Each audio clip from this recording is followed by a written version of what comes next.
Hello, my name is Gabriella and I will be talking about the first chapter in Carol Anderson's book, White Rage, called Reconstructing Reconstruction.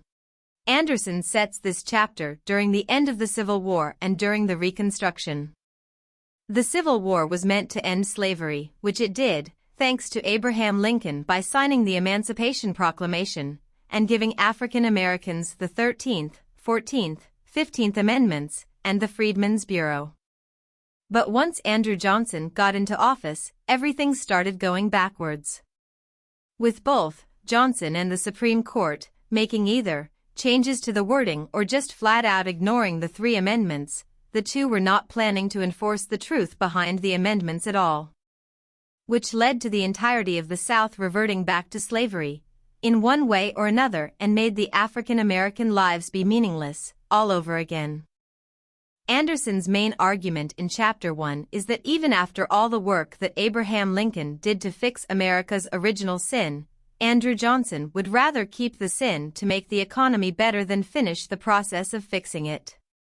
Johnson didn't like that black people were free because he thought they didn't deserve any rights at all and defended his thought in a couple different ways. Johnson created the Homestead Act in 1862, before the black community were considered citizens. He used the act with his slogan, "Help the poor, white, man," to stop African Americans from owning land by give 160 acres in the West to citizens who were without money, meaning poor whites, because he thought opportunities had been denied and whose chances had been thwarted by the enslaved and masters alike. Another way Johnson interrupted the black community's rights was vetoing the Civil Rights Bill of 1866. He vetoed the bill because he believed the black community's citizenship had to be achieved by insisting they had to give evidence of their fitness to receive and to exercise the rights of citizens.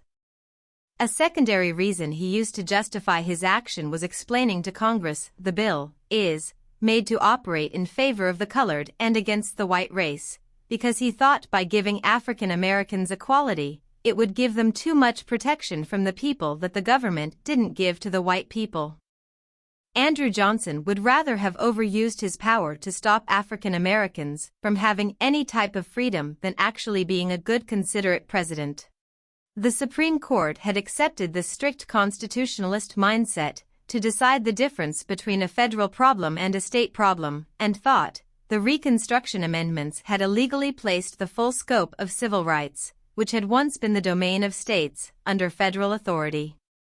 Because the court thought the excessive power to the federal government was unconstitutional, since it took power away from the states and made the division of power unbalanced. With the mindset and using the Constitution, the Supreme Court didn't give much leeway for African Americans. The court case, United States v. Reese in 1875, is a prime example. William Garner was a black man trying to vote and the registrars, Reese and Foushee, withheld his ballot because he didn't pay his poll tax. Garner showed them a note of a written statement saying the tax collector declined Garner's money and the registrars didn't believe him. Garner realized his rights was violated, but the Supreme Court said otherwise. Chief Justice Morrison R. Waite said, "The 15th Amendment did not guarantee the right to vote but had merely prevented the states from giving preference to one citizen over another on account of race, color, etc., and accentuates the fact that the right to vote comes from the states." Another good court example is Plessy v. Ferguson in 1896. A white man named Homer Plessy, who had hereditary traits from the black community, thought he could question the law in Louisiana to end the segregation of railcars through the claim of the 14th Amendment.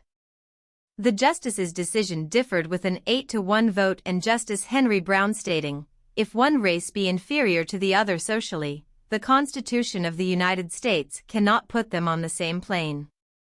With the fact that all three amendments are still federal laws, the Supreme Court would rather twist and change the wording of the laws to use against African Americans than actually helping them be equal with white people. This content fits very well with our first lesson, Post-Civil War and Reconstruction. Since we already knew the general history of the time, Anderson explained it in a deeper way, to show what Johnson did that led to the historic outcomes we know with the events he executed or supported. What surprised me or opened my eyes was how much Johnson got away with before getting impeached. I get he wanted to help the poor whites, but that was just a cover-up to the fact that he had so much hatred or fear for the black community. I also thought it was ridiculous how the Supreme Court acted towards African Americans. The justices said literally anything to not help the black community.